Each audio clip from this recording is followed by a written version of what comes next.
Hello, so I am making a video today on when I attended LCU, which is Todd White's school. I have some notes in this journal I got for Christmas, which is very cute. It'll probably get darker as this video goes on because it's evening already. And I've recorded this already, so it might be a little bit rushed because I've said all of this, but my video messed up. So I'm just going to start from the beginning. Basically, I want to start with my motives because I know a lot of people are going to think like, oh, she wants to bash somebody.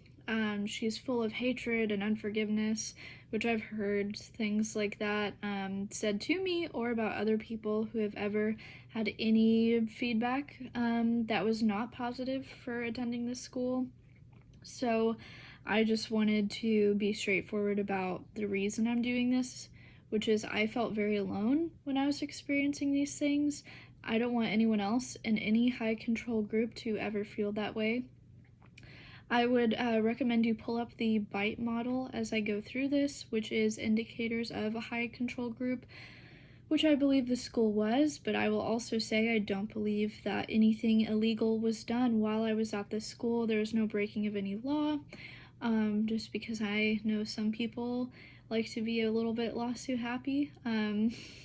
So yes, nothing illegal was done. I would just say honestly, a lot of it is ignorance and dangerous theology. But I'm not going to harp on theology or what to believe. And I'm going to say as well, like, I'm talking about charismatic Christianity, but not every charismatic person is ignorant or bad or evil. But there's a lot of ignorance at the school when it comes to topics like mental health and boundaries, which boundaries were demonized. So I definitely want to share my experience and help other people recognize the signs of maybe like a loss of autonomy and when to start maybe to start questioning like, hey, is this a good environment for me? And it's not going to be very heavy on what I think you should do. I'm going to leave that up to your discernment. So those are my motives. I'm also going to say I have complex post-traumatic stress disorder.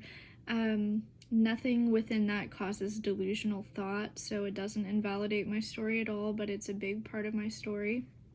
When I was a little kid, I went through some significant trauma, and that was worsened by some of the things that went on when I attended this school.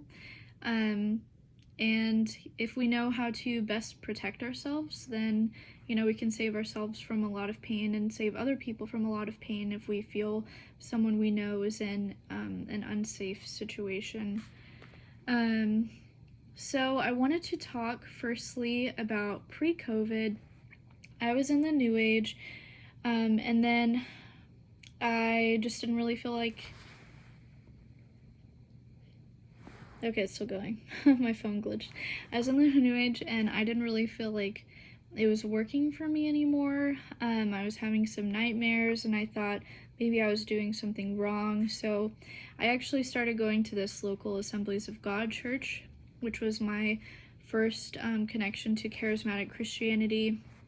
I was prayed for to be able to speak in tongues, and nothing happened. And then I was told to essentially start babbling like a baby, and then that would be what tongues were for me. Like, basically I was encouraged to make it up, and that was a very spiritual and good thing to do. So that was my first interaction with that, and charismatic Christianity honestly made a lot of sense to me. There's a lot of black and white thinking. It's definitely evangelical, but extra woo-woo, so it felt very comfortable coming from the New Age. And a lot of it honestly was about the healing. I really wanted like healing from some of the stuff I went through, so I was very excited because I felt very hopeful, and a lot of that was promised to me. Not necessarily by this church, but just by the movement in general.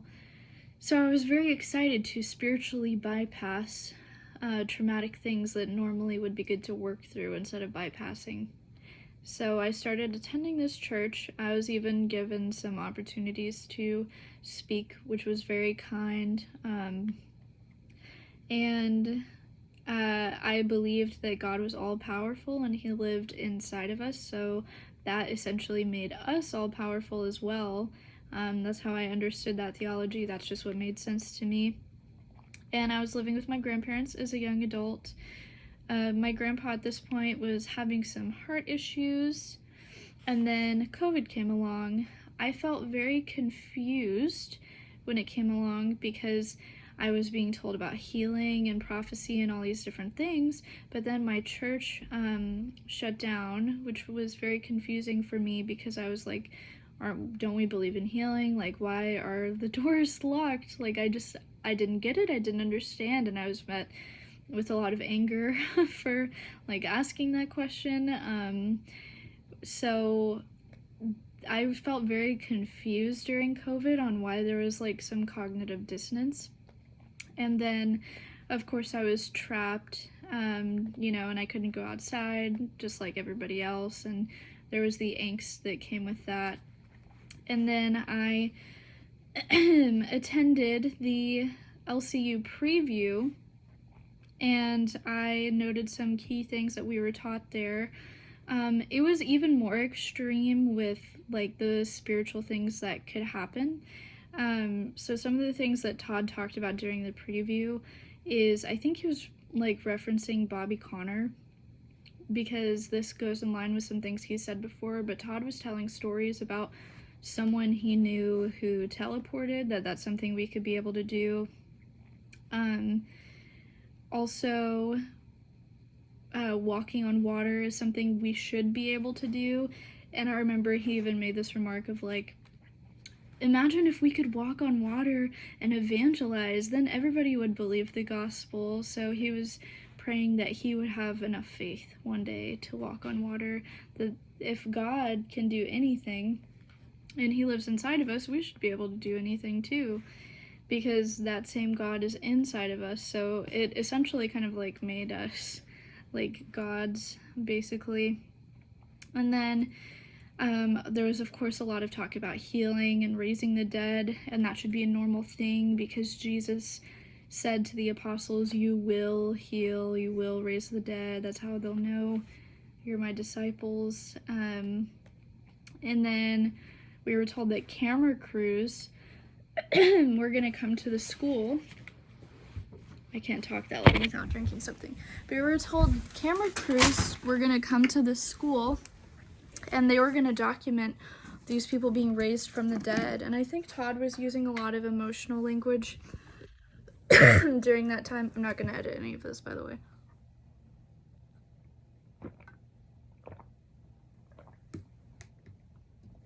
Because of COVID. And I think he was feeling extra emotional too, just like everybody. And so I think a lot of people, when witnessing somebody like dying during that time, like wanted to raise the dead and wanted to see these miracles and everything. And so he was saying that we were going to empty out hospitals, that the dead were going to be raised, and everyone would be reporting it, like news reporters were going to report it and everything. And then there was a lot of apocalyptic, like rapture language of Jesus coming back, and Jesus would basically like rescue us from all of this.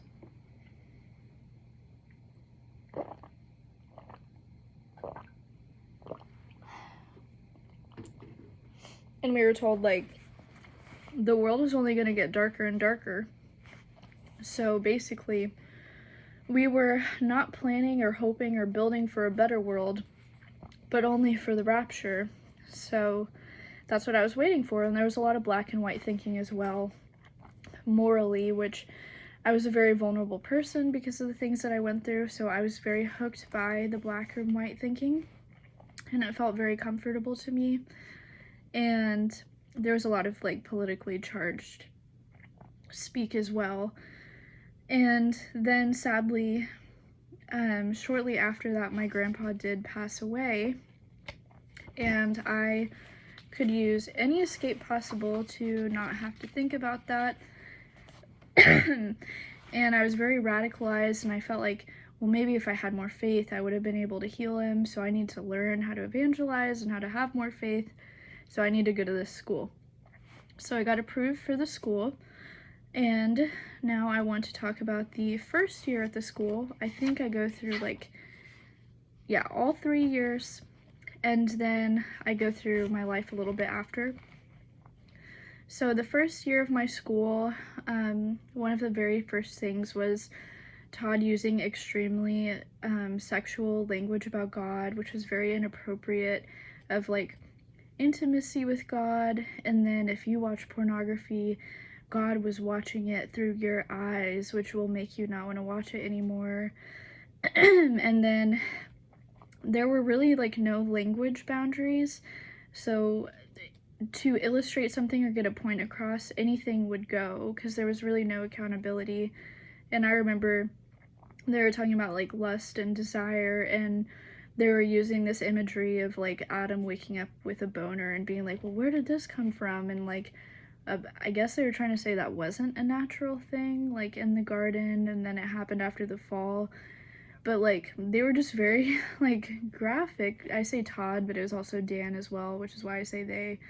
But they were very graphic, like in the imagery they would use, like, which there were like young adults and young women in the audience, me being one of them, and I just felt very awkward, but I kind of just went with it at the time and kind of laughed it off of like, well, Todd is like very blunt and Dan's very blunt, and that's just the way they are. But I didn't understand there was like not a healthy sense of what's appropriate to talk about or boundaries or anything. Then also, something that really appealed to me was speak about changing the atmosphere and an electric atmosphere and God in the atmosphere, because it was very similar to the New Age I was already in, so it made a lot of sense to hear language like this. And definitely make sure that you're looking at the Bite model and comparing some of the story to that and seeing what kind of makes sense. But through some of these things I'm going to go through, you're going to hear a lot of loaded language, coded language. You're going to hear a lot of like us versus them. So my next thing is speaking out against us versus the world. There was just, and one could even say, well, that's just a Christian principle, but it was very much like you have to believe this exact stuff about God and everyone else is the world. Like cessationists are the world, which I'll get into more. And then we had this thing called D-Day, which was short for Deliverance Day, where there was a fire tunnel, which is essentially all of the students got in a line and people got in a tunnel and prayed over all of the students. And it just felt very ominous.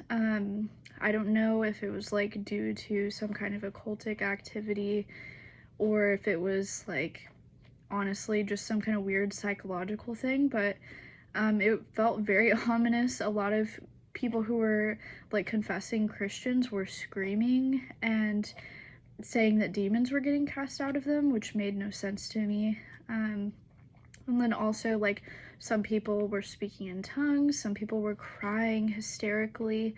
I feel the most disturbing thing was the hysterical laughing. That's always something that's really kind of freaked me out.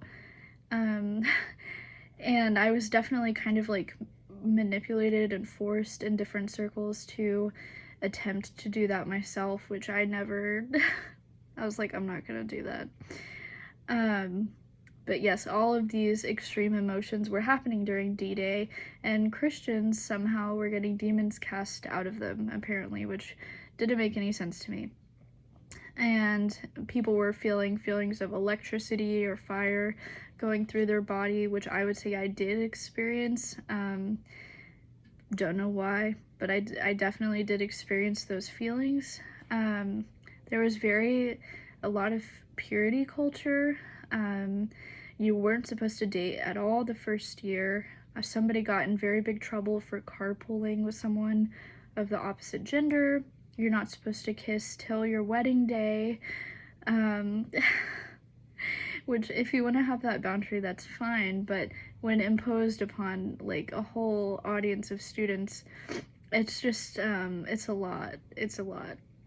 Especially like the modesty of like, oh, you don't want your brothers to stumble, and there was so much in the dress code for women, and of course not a lot for men. So there was a lot of purity culture as well.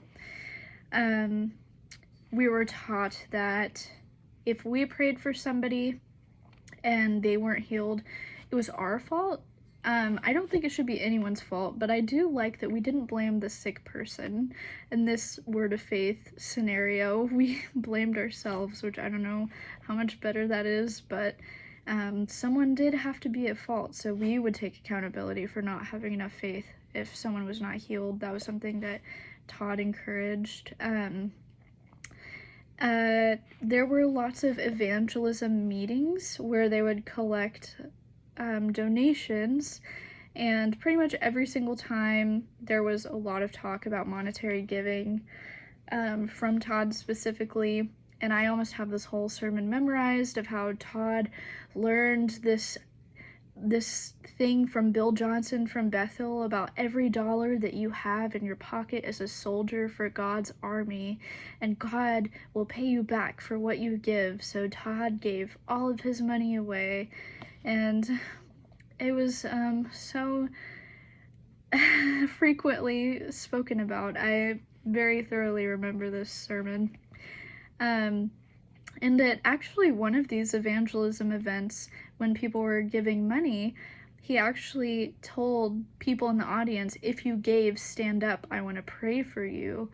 And what this did is essentially like shamed everybody who couldn't give any money, and it like praised everyone who could by like calling them out, which was awkward. There was a there was a documentary that was critical of the school and hyper-charismatic Christianity called American Gospel, and it was banned, and you could not bring it up. Definitely don't ask Todd about it if you can even talk to him, because Todd was constantly surrounded by like security guards. Like, we couldn't really hang out with Todd. Like, he was definitely a celebrity. Cessationists, Todd would say, people essentially who criticized him are damned, because he would say that if you're a cessationist, that's blasphemy of the Holy Spirit, because you are saying the Holy Spirit doesn't heal anymore, so that's blasphemy of the Holy Spirit. So basically, if you are Reformed, if you are Baptist, if you are any other Christian tradition, you're damned, which is implied. And he would call that practical atheism or religious atheism. And there were a lot of loaded terms that you would come to know the more you went to school here. He would call them heresy hunters as well. Don't watch heresy hunter theology videos. They're so negative, all they do is criticize, which some of them, I don't think the tactics are very good when they're like photoshopping Todd's face and just mocking him. I'm not sure how productive that is for a genuine conversation, but I think if you're not a prideful person, you will listen to criticism that anyone has for you, even if it's done in a hateful way. So yes, we were definitely not allowed to watch those videos or talk about them or ask about them.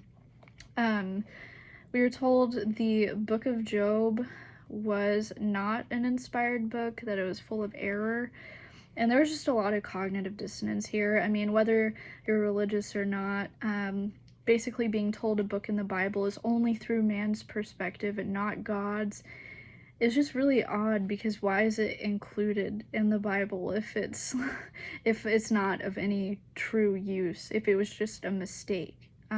Because Job includes a lot of suffering within the story, and in these circles it was very discouraged to talk about suffering or to suffer, because that was an immoral thing, because suffering kind of just has to do with a lack of faith.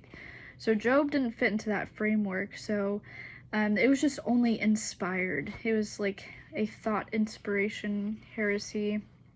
And then there was just a view presupposing that God contradicts himself, essentially, because we were also taught who God kills in the New Testament, Ananias and Sapphira, like, Peter basically, like, calls down God to kill them because they lied to Peter, and Peter says that's lying to the Holy Spirit. And I think it was Peter. But anyway, so they die, and we were told that story was also erroneous as well and not true. It was written from man's perspective, so it was kind of faulty. So anyway, basically everything was cherry-picked at the end of the day. We were blatantly told, like, if it doesn't sound like something Jesus would do, then it's just not scripture. It's not from Jesus. It's just from man. So anyway, I guess everyone gets their own personal revelation on that. And being analytical was used as a slur. If you are analytical, you're using thinking of this world, and you're not having faith if you're analytical or asking questions. So that was bad. There was an obsession with fasting. I remember a lot of people, like, Todd would basically say, everyone needs to fast now, this is what God is doing, because Todd would be fasting, and then, like, I wouldn't be, because I didn't feel like I was supposed to, and I felt so uncomfy, because school went from, like, breakfast to lunch. I mean, no one was gonna die, but I was hungry. Like, I was in there all day sitting. Like, I have ADHD too. Like, I need to eat or do something if I'm just gonna sit down and listen, you know? And so I would, like, sneak in muffins and feel, like, so guilty, like, slowly eating them, like, while Todd is literally, like, on the stage, and I know he sees me eating muffins. But it would even get to the point where they would, like, close the whole student cafe when Todd was fasting, because if Todd is fasting, everyone needs to be fasting. Then also there was a sermon that Todd shared once again several times. I want to be a little bit sensitive about it because he did lose a friend, which I'm sure was very traumatic and sad for Todd. But he shares a story about his friend who he knew before Todd became a Christian, and he feels he influenced him poorly and never got to share the gospel with him, and his adult friend died. Well, his friend had children, and in this story he shares that at his friend's funeral he goes up to his children and tells his little girl that her daddy is in hell and that she needs to accept Jesus into her heart so she can go to heaven, but her daddy's in hell, which was, I felt really inappropriate to tell a child.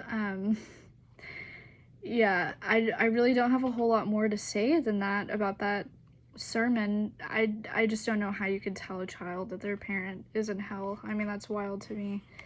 And then there was a great falling out within the church.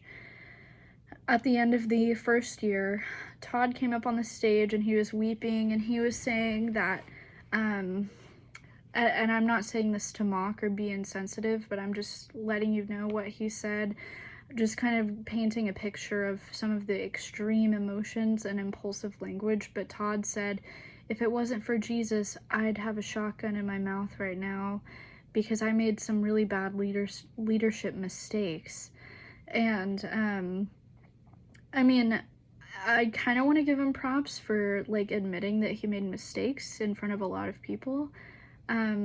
But half of, maybe not even half, like 2/3 of the staff left after that, and there was no explanation. Everyone was asking, and basically all of the remaining pastors told us, we can't tell you. We can't share that information with you. And one beloved pastor that everyone loved left without a goodbye, without an explanation, because he was not allowed to tell the students goodbye, apparently. So I heard. But yes, so there was a constant, like, flow of people coming in, people leaving, which I feel, shows something about the leadership at the school. And then I had a lot of anxiety alleviated during this time. That is honestly the biggest thing of complex trauma, is a lot of panic attacks and anxiety. And I had this very idealistic thinking, which kind of eradicated some of my anxiety temporarily, which I attributed to being healed. And I told Todd I was healed of PTSD, and he said I had to keep reminding myself of what Jesus said on the cross. It is finished. That was kind of interesting to me.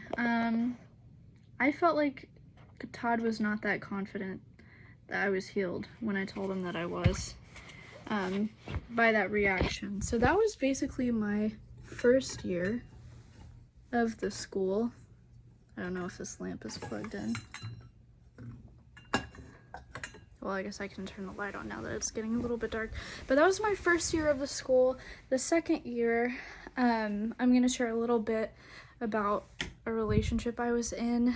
Not because it has to necessarily do with the school, but it has to do with the charismatic theology of the school. And just of the circles surrounding it and how it can negatively impact you. But I was in this relationship, and through a church that knew and was familiar with LCU, I was told that the person that I was with, we were going to get married and be in a band together and tour the country in a van. And this person who prophesied this didn't know that he was basically like dating around, talking to several other people without me knowing, things like that. And I felt so confused because a prophecy is like a big deal, or it was to me. And I thought that this was like, maybe this was like a Hosea story or something, even though we weren't married. I thought I was supposed to stick around until I finally just left, even though I didn't understand why this prophecy came to pass or didn't come to pass when it was prophesied. Like, I thought, you know, if something was prophesied, like, that was a big deal. But then basically a lot of people told me, well, maybe this guy's character changed, so God changed his mind. And then I'm like, well, doesn't God foresee everything that's going to happen? Why would God, like, say something to then just change his mind? What's that going to do for me? How does that help me in my life? Like, and I know of so many people in these charismatic groups that stay in abusive relationships because they were prophesied to be in them. So it's a very dangerous thing to say to somebody, God told me this about you. And then year 2, I started leading worship. Where's my charger? I don't know. But I started leading worship, and I had in-ears, and it was very performative. And in-ears are the little things where you can like hear the drum beat, the background music, and everything as you sing. And basically I was told that I was not dancing enough, and I needed to dance more to engage the audience more. And it just made me feel so uncomfortable and made leading worship feel so performative. And then Todd was gone year 2 until maybe halfway through when he came back. And when he came back, something very odd happened. He noticed that there was less of a focus on evangelism, which he was extremely upset about. So he started yelling at everybody, which happened quite frequently, but he was very upset this day, and he was yelling at people for not crying. He said, you need to be crying for lost souls. And then he proceeded to jump off of the stage with his mic and then hold up the mic to people's mouths and say, you need to cry, like, you need to pray for people. And this would make them feel so uncomfortable to where they would have to become emotional because now they're on the spot with a mic in their face. And, like, so they would start praying and, like, trying to make themselves cry. And it was just very awkward. And it was very, like, shaming to the people that he put a mic in their face. And this is just when I started to notice, like, maybe some weird emotional patterns. Finally, it started to kind of click for me, like, maybe not all of this is very healthy. And then a lot of people started having like paranoid and OCD symptoms. One of my closest friends was crying talking to me one time, saying that because we were told every person you don't share the gospel with could be going to hell, she woke up at 3 a.m. one day and started feeling like, well, maybe she should go knocking on everybody's door so that they wouldn't go to hell at 3 a.m. And she didn't know if she did the wrong thing by not doing that. And so there was like this obsession with like, you have to tell everybody about Jesus or else they could go to hell and it could be your fault and you'll have blood on your hands, which created a lot of anxiety in people. So that was like the second half of the second year, and I'm going to plug my phone in really fast. Okay, so now I'm going to get into the rest of the second year. So some of the last things we were talking about was the paranoid symptoms, the anxiety symptoms of not telling everybody about the gospel. The sad thing is, there was also a lot of talk about mental health and medication that was not very educated. And I personally know 5 people because of the harmful teachings who experienced either psychosis or mania from stopping medication cold turkey. There was a guest speaker who encouraged people to do this, and I feel that it was implied by pastors, but it was not fully legal for pastors to recommend anybody to do this, but it was heavily implied that if you have faith, that it's something you could and should do. You don't need to depend on medication. So I think it was a bit reckless to not be more bold about people needing to be treated for things, and there were people frequently propped up about being healed of schizophrenia and healed of bipolar, and Todd himself has said that he was healed of borderline and that he was healed of bipolar. And so this is a narrative you frequently hear. You're gonna think you can just stop your medication cold turkey. So I did. I saw a doctor and I said, hey, I want to get off of my Zoloft. And she said, oh, that's fine. You're not even on that big of a dose. Just cut it in half and then cut it in fourths and then just stop. Just don't take it. So this process took me a couple weeks and I did that. And I did not know what it was at the time, but I developed serotonin syndrome right at the end of the second year. When I found out, I got approved for an internship in Virginia, and I started having a lot of anxiety, a lot of nightmares, and I didn't know what serotonin syndrome was. So I thought I was losing my mind, and I didn't know how to explain it to anybody. And I also got akathisia, which basically is a feeling like you're trapped in your own body. It's a constant restlessness, like you have to keep walking around and you can't sit and you can't rest. And actually, this serotonin syndrome was so bad, I did not get a full night's sleep for several months during the summer once year 2 officially ended, and I had very bad insomnia. I remember I would lay with my eyes closed for hours and hours and hours, and maybe around 3 or 4 I'd fall asleep, and then I would wake up a couple hours later.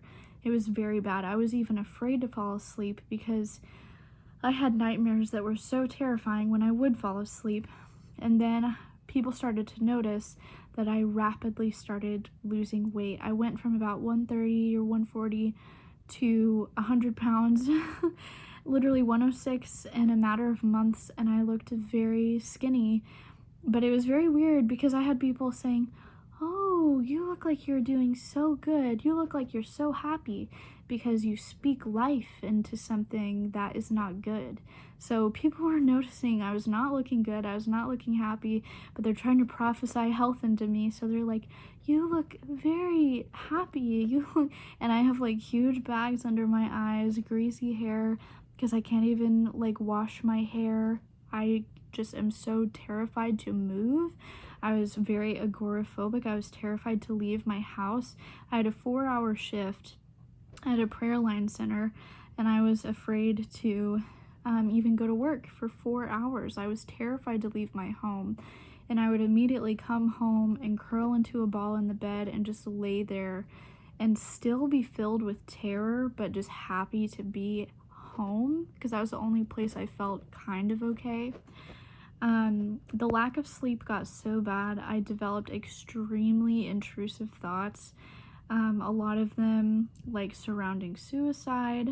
And then actually it got so bad at one point to where every time I would close my eyes, just for a couple of seconds, I would visually see very gory images, like corpses, like a corpse being hung and rotting away, or demons, and I was literally like hallucinating from the serotonin syndrome, because that was on the fault of my doctor, because you're not supposed to get off of an SSRI that quickly.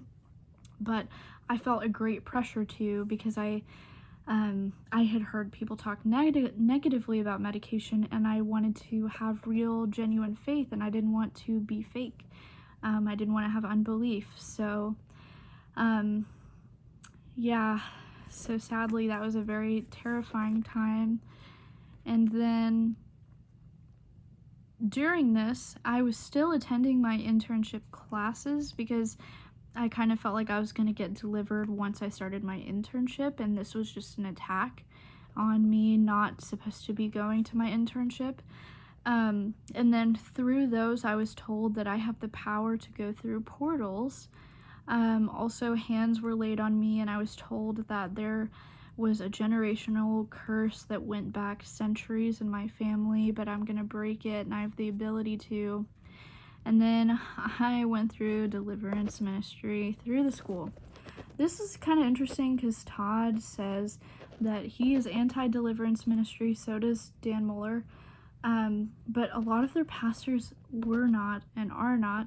Most of their students are very pro-deliverance ministry. You may be wondering, what is deliverance ministry? Well, it's where people tell you that you have a demon for everything. If you have anxiety, it's because you're possessed. If you're depressed, it's because you're possessed. If you cough, it's a demon leaving you. If you vomit, that's a demon leaving you. Everything is connected to demons. It's an obsession with demons. So I was put through this because I made it clear at this point to the pastors. I was like, hey, I'm having crazy anxiety. I can't sleep. I'm having panic attacks. Do you still think I should go? And I was told yes, like that I still should go because this was all just spiritual. And yeah, then I just started. Now, I was still working at the prayer line call center at the time. And then I had some spiritual experiences which were helpful. I may share those at some point, but I don't really want to share them today. Then year 3, while this is the internship mainly, I'm going to the internship classes, and we're told that we can walk into heaven.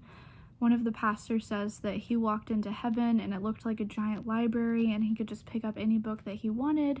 And we were told that we could astral project, which shows that like the transfiguration stuff like that Todd was talking about, like, okay, well, all of the staff believes in astral projection apparently.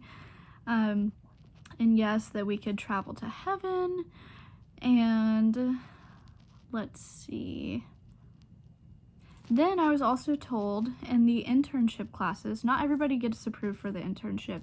Only a select number of people do, and I got approved for the internship classes. And interns are kind of like in charge of everybody else in this hierarchy. And only the last year, only my internship year, did I find out that all students are marked green, yellow, or red based on how problematic or questioning they are. And I started to get flashbacks of my year 1 because we would all have these little groups called life groups. And you're supposed to divulge personal information about your prayer life, your growing up, all of these different things in the life group. And I remember they would ask about sermons, things you had questions about. Sorry, my phone glitched out. But during this time, I had questions that I would ask the life group leader. And basically he would say, let's get a cup of coffee and talk about that. And then he would just proceed to not answer any of my questions. And then I learned later on as an intern, like this was a tactic you were supposed to use to like divert people from asking questions like in a group when you ran a group. And also I was like supposed to get people to be very vulnerable, which made a lot of people uncomfortable, and now I really regret doing, honestly. But yeah, like they were telling us to be a good leader and to get people to share about their life and to talk about the sermons and how they're growing and all of this. And I was put in a really awkward position of knowing no one wanting to do that, me in a position like trying to get them to do that, and it was very uncomfortable. But yeah, especially looking at the bite model of like basically like deeper information, hidden information, like knowing that students were like literally had a code of green, yellow, or red. That was interesting to me. That was definitely interesting to me when I learned that. We also had to sign an NDA. I was never in a private meeting, so luckily none of this pertains to that because my internship was out of state. All of this was what happened before I signed the NDA. So I go to the out of state internship at a rehab. I experienced a lot of stuff there. And then I have to come back to Texas for a while because my stepmom died. She was the mother of both of my brothers, and she was very young. It was very sudden. She was in her 30s. And I started going into this very deep, crippling depression when she passed away because I prayed for her, all the students prayed for her, and this idealism I had broke very suddenly of, oh, well, people aren't always going to get healed, but I knew I had enough faith. Like, if faith is something you can conjure up, I was conjuring. Like, I was praying so hard, and so was everybody else at that school when they found out about my stepmom who was in a coma. But when she passed away, it really burst that bubble. So I have to come back for her funeral, and I'm on a hiatus from my internship. And then I started asking the pastors, why did she die? Like, and how is God good? And I don't understand, and I'm grappling with my faith. And I was told I was in unbelief for asking questions to staff about healing when me and everybody prayed for her when she was comatose and not healed, and for my panic attacks. So basically, I was told, you're just gonna have to move on and not think about this and not, not dwell on it, because you just need to have faith and you just need to move on. And so I was not satisfied with the answers I got to my questions about why this happened to her, and if God always heals, like, hi, like, this contradicts that idea. Like, no one's at fault, and I knew no one was at fault. I knew I wasn't at fault, the students weren't at fault, she wasn't at fault. So those questions made the staff quite uncomfortable. Also, my grief made the staff quite uncomfortable. I didn't have any staff check on me. I didn't have any of my closest friends at the school check on me. I had one friend that I shared my anxiety with, my panic attacks with, just asking her to pray for me. And I was met with a lot of anger and contempt for sharing those things, which was very, very hurtful. And I got stuck temporarily. I got stuck in Texas because I had too crippling panic to get back on the plane to go back. But finally I did, luckily, and I finished out my internship. I finished and I came back, and then I was totally alienated. I still, to this day, I did ask. After my year ended, I called one of the pastors and I said, hey, were people told not to talk to me, like, specifically? Because when I came back from my internship, which I spent so much time doing, so much work doing, like, for barely any amount monetarily, which is fine. I didn't do it for that. I did it literally just to help people. But, like, I worked really hard for the school, for these people, and then I come back and everyone acts like they don't know me. I was like, were people blatantly told not to talk to me? And I was told no. I was told, maybe we should have been a bit more intentional. You're not the only one who felt this way. Other people have told us this. I don't know what to believe at the end of the day, because there was really no transparency about the constant fluctuation of staff and students. So I don't know if that's true or not, but that's what I was told, is that no. But I felt like maybe that was the case. And then one of my closest friends that I had basically rebuked me, because when I came back, there was a whole thing of holy laughter, even bigger, which is like the crazy laughter people get when they're like full of the Spirit or whatever, and they're physically rolling on the floor, laughing hysterically. And I come back, and my stepmom just died. The last thing I want to do is laugh. I don't feel like laughing. Nothing's particularly funny to me. Both of my brothers, like, they have an adoptive dad, but they don't have a real blood parent. I'm very depressed, and I have one close friend, but she constantly just rebukes me and gets annoyed at me for having panic attacks, for saying anything about anxiety. And then, so yeah, I don't want to laugh. And people are coming up to me, and they do this thing where they think you can like catch God, and they like are waving motions at me and like throwing at me, like throwing the substance of God at me. Like, that's how God works. And basically, my friend rebuked me and got very mad at me for not laughing, and said that I just needed to let go. There was also another time at the school, a pastor, and when I say a pastor, these are different pastors. Like, these are all like different people. It's not all one person. Like, I had a lot of odd experiences, but there was one pastor who was praying for me, and this pastor really wanted me to fall over, and I really didn't feel like I was gonna fall over, didn't want to, didn't think I was supposed to. And she was like, you just need to let go. And she was like pushing me, and I was like, no, I don't need to fall. Like, I don't feel an inclination. I don't feel like I'm supposed to. And I got in trouble for not falling when she was praying over me. So this is when I started to realize, okay, there's a lot of like emotional manipulation, a lot of like spiritual bypassing, and I read a book about boundaries too, while I was on my internship, and I'm like, man, all of these people would benefit from boundaries. And so I started realizing, maybe I'm not going to be charismatic anymore. So I came back and I started doing EMDR therapy, and a lot of my symptoms stopped.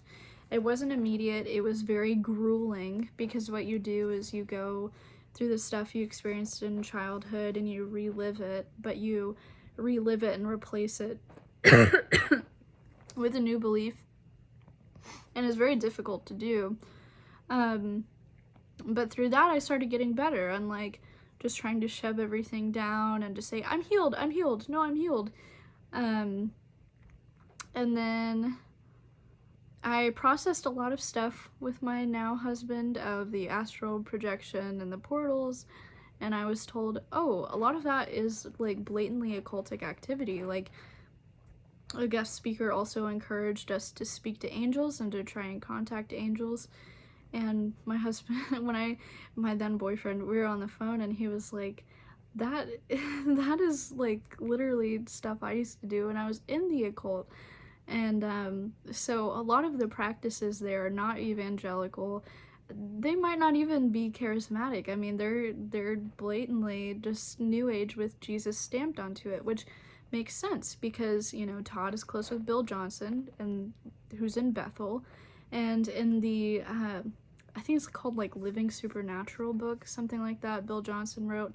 He basically says we have to reclaim the New Age for Christ. So you're basically just doing New Age things and stamping Christ on it and saying, well, now it belongs to God, so it's good.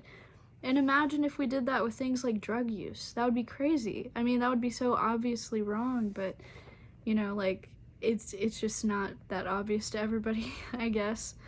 And then Yeah, I started basically just joining healthier community and making new friends that did not get angry with me and were very kind to me.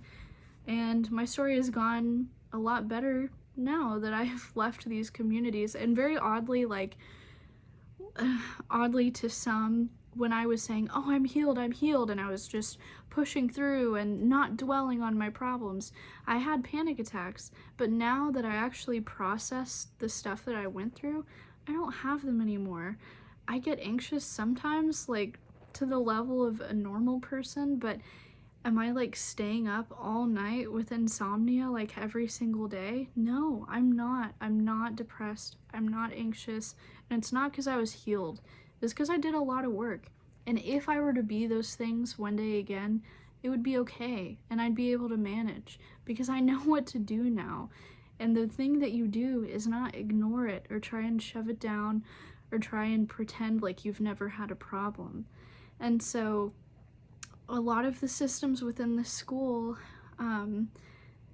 were honestly fit the bite model. If you look at the financial aspects, if you look at the loaded language, if you look at the thought control, the purity culture, the emotional manipulation,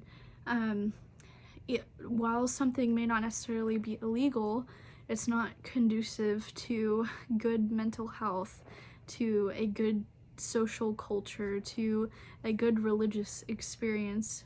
And if you're in a totally different branch of religion or Christianity and you are seeing like some similar signs, maybe take a step back and, look at the bite model and think, is this something that is really a healthy culture for me to be a part of? Is this something that's telling me to deny my experience and deny and just ignore my emotions and ignore what I know to be true inside? So at this point, I genuinely can say I'm no longer angry.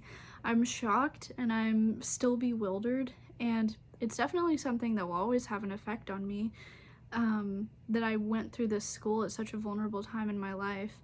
But I have moved past it, and this isn't a video out of bitterness or anger or a need for any kind of revenge, but it's a video that if anyone has felt alone or terrified, you're not, and just get help. It's really, let go of your pride. If you need to see a therapist, if you need to see a psychologist or a doctor, if you need to try a different denomination, a different branch, do whatever you need to do to be safe.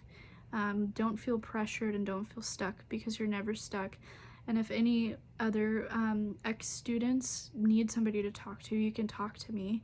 Like I said, I know 5 people who have experienced extreme breakdowns and have gone through similar things that I have, that attended this school. And if you feel like you're one of those people, you can reach out to me and we can talk. But yeah, I just felt like that was very important to share. And so that was my experience at LCU.